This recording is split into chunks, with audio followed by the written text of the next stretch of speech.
All right. Just recapping the win over Florida State. What a great comeback by our guys. So proud of our staff and the team showing a great response and really putting our grit on display. Bouncing back from a tough loss at Clemson is one thing, but to be down 14 against a team like that, very talented team, well-coached team, that's another thing. I think it shows a lot of heart, what we did in that game, especially when you're missing your quarterback during part of that comeback. I was very thankful to our fans and students and recruits that stayed the entire game. For those of you that left at halftime, you missed a beautiful, never-quit, gritty comeback performance. Our program's now beaten Florida State 3 in a row, first time in school history, and 5 out of the last 6. And I think that says a lot about what we've done here in my time. It's a team that was down 14 and lost their quarterback after the opening possession of the third quarter, and I thought Jack did an amazing job just being poised more than anything, coming in the game, just doing what he could do, and leading us to 3 straight scoring drives, all with Chris Dunn's leg. The defense was spectacular in the second half, and they had 4 straight 3-and-outs and 2 takeaways. There were 7 or 6 possessions in that half, and gave up nothing until that final drive, which ended with the interception. And as I mentioned before, I think Chris Dunn, maybe had his best game of his career and was spectacular, and every point mattered in a game like that. On offense, really challenged both sides of the ball in the line of scrimmage coming out of that Clemson game. And we responded. We had 34 pancakes on offense, and that's O-line, tight ends, running backs, receivers. But that was a season high. We had 24 in the Texas Tech game. We only had 9 at Clemson. And so I think, challenging our guys to finish blocks, they really bought into that. I thought we ran the ball with physicality. I thought, Jordan Houston played his best game. Demi did some great things before leaving the game, and Delbert Mims came in and really ran the ball hard between the tackles for us.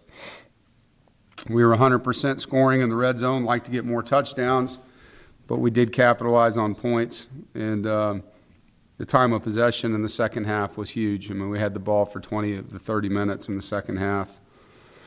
It was a really big deal to come out in the third quarter, and I thought Devin did a great job leading us to a touchdown there, getting the touchdown pass to Darryl Jones, his first in NC State uniform. But that was a critical drive, coming out of what we talked about at halftime.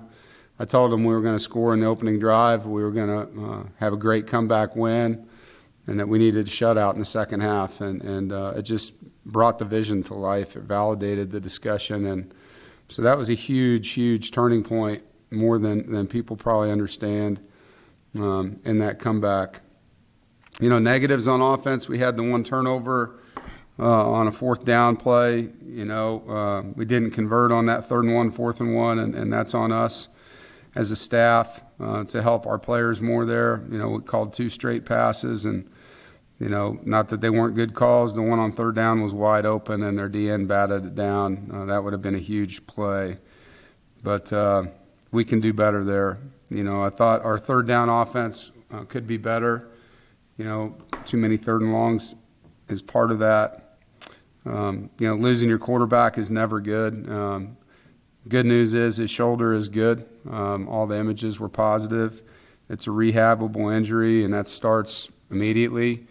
It's a day-to-day thing. He was fortunate. A lot of times when you see a quarterback get hit while they're throwing, it can be damaging, and this was not that. So Devin's super tough, and he'll grind. There isn't a timeline. Could be this week, could be 6 weeks. It's really going to come down to how he recovers. And so we're excited that the news was what it was, and I'm not going to get into any more of it than that. So all your questions will be ignored when it comes to Devin. But we're excited, that his season isn't over and he doesn't need surgery. Defensive positives, we tackled well. We only missed 5 tackles.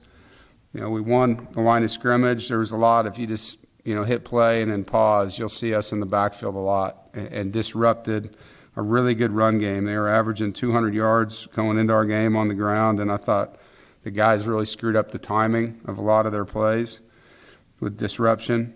There's a lot of guys in there on the D-line just really grinded, man. You watch Corey Durden played his heart out. I thought, Savion Jackson and C.J. Clark and Davin Van, Josh Harris, Trevally Price, those 6 guys just battled.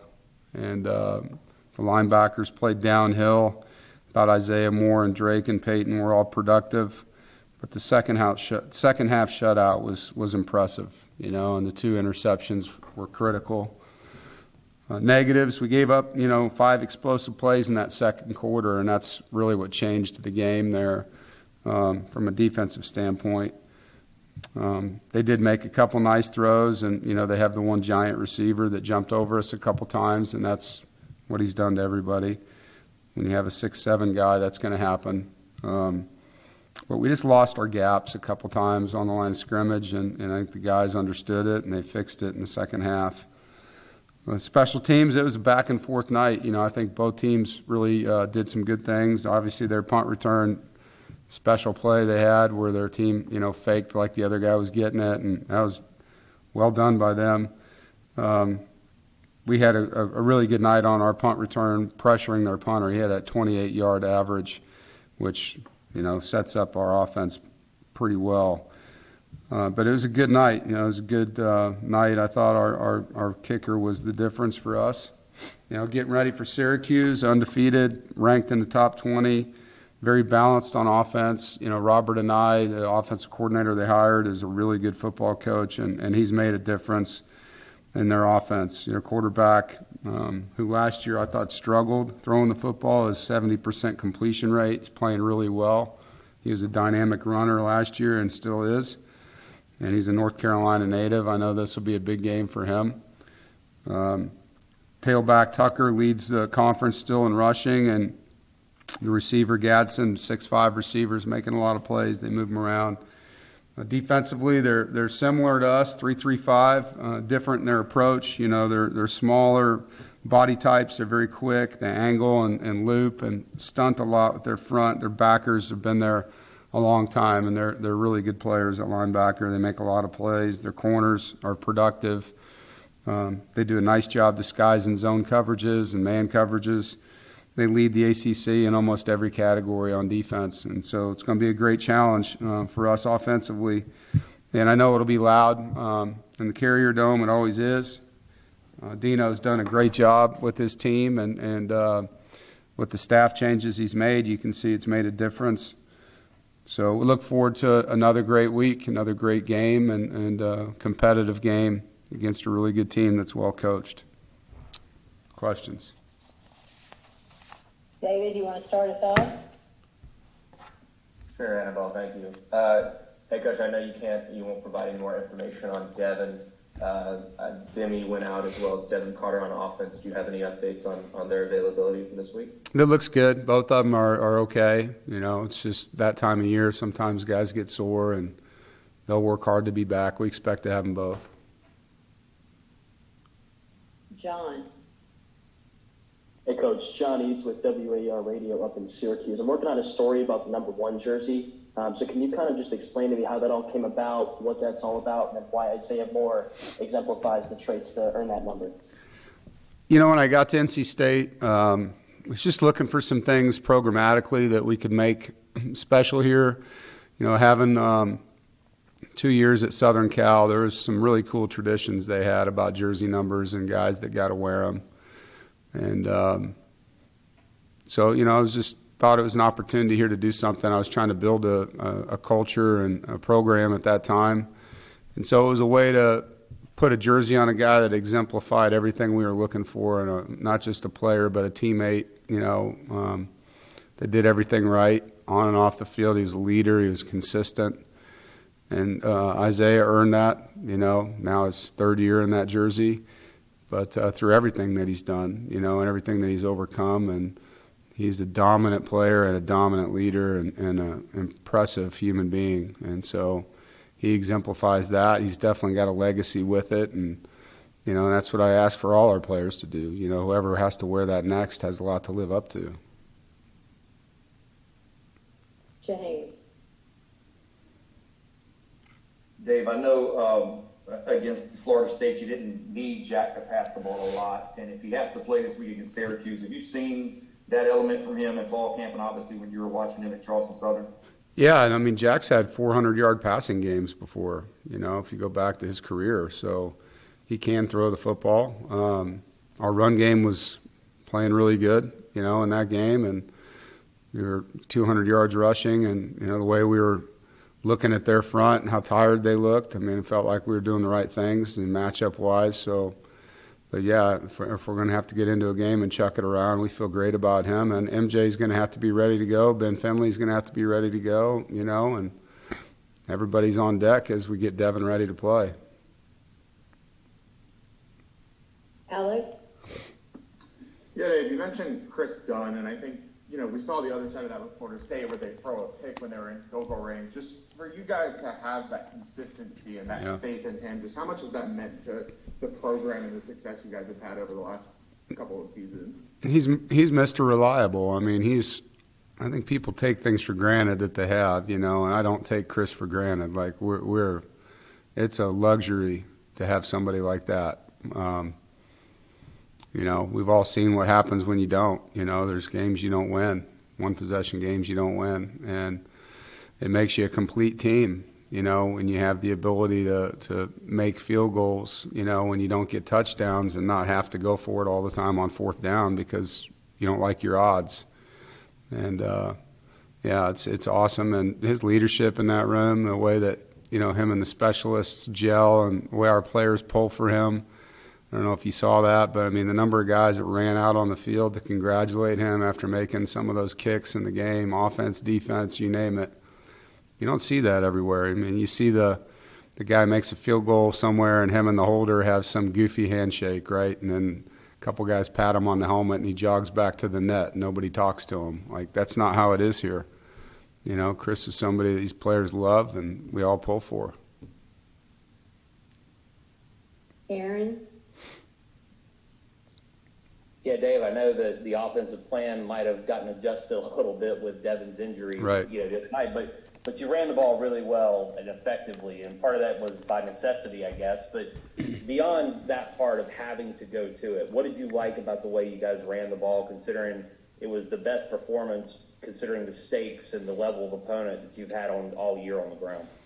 Well, you know, I've said this from the beginning. Like, when you play teams that are going to play, basically they played man-to-man on our four receivers with two safeties back. They dared us to run the football, you know. And if we couldn't run the ball in that look, we were going to get completely destroyed. I mean, it's very difficult to throw the ball the way they were defending us. And so that was something we had to do to win. And we challenged the O-line, the tight ends, the backs, the wideouts. Like, it's maybe one of those just dirty games where that's how we get it. We have to be patient. And the way we're going to get explosive runs is by the second level, you know, acting like O-linemen, going in there and, you know, run guys off, cracking safeties, finding extra work. And, you know, Thayer Thomas didn't have a catch, but he blocked his butt off the entire night, man. I mean, what a great teammate, you know, unselfish guy, you know. And Daryl Jones, Devin Carter, before he was out, was going in and cracking safeties and backers. And that's the kind of night it was. And so our guys bought into what it was going to take to win. I thought our backs really ran hard, like I said, and took advantage of the moment. And it does build confidence moving forward, you know, that you can run the ball like that. James. Yeah, Dave, I know last week you gave an update on Trent Penix. Do you have one similar for Tyler Baker-Williams? And also, we haven't seen Josh Pierce-Lewis. Is that an injury deal as well? You know, I hope we have Tyler this week. That was the plan. We'll find out. We haven't practiced yet, but that was the plan, to have him. So we're looking forward to that. Trent Penix is close, and he's, you know, either this game or next, but he's very close to being back. And so that's where we're at with Josh Pierre-Lewis. Josh was suspended indefinitely from the team.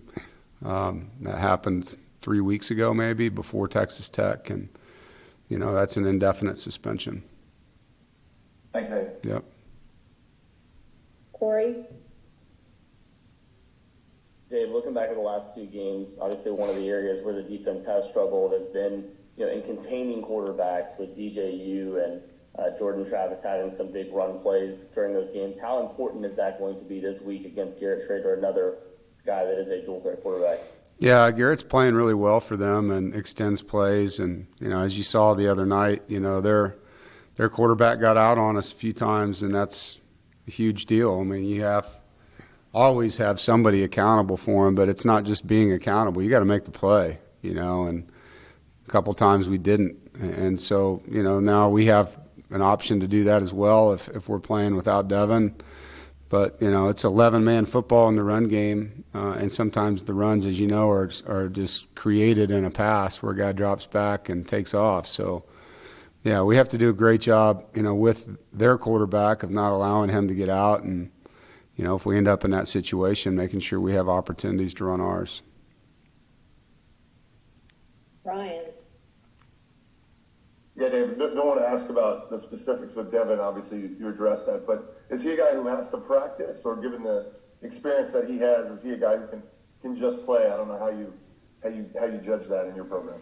Well, it's not always an option, I mean, I think every player is better when they practice. I mean, even in the NFL, they're better when they practice, So, yeah, we'd love that. But at the same time, we're going to get our best guys out there. If he's ready to play, we trust him.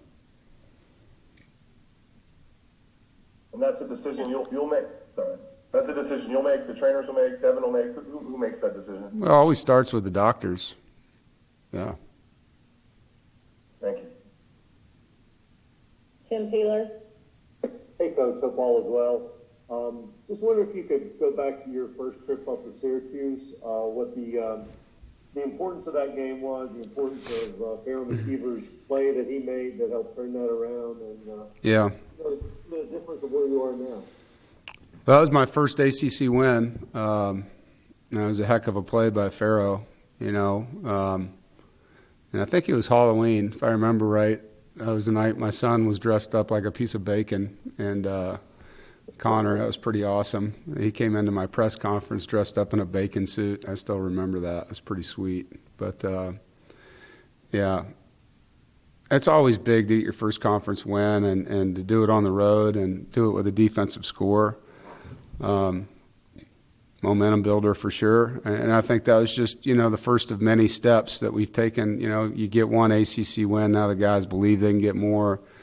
Just like the first time we beat Florida State, we could not beat them. And now our guys expect to beat them, and I think it's kind of just the evolution of our program, and playing well on the road, all the things that go into it. So it's a great place to play. I've always enjoyed playing up there. The noise is an issue, can be an issue. It's also a great environment. So I know our team's excited about it. Thanks, Coach. David? Are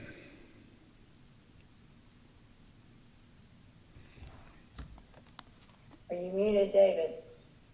Oh my God, it's like first day after here, apologies.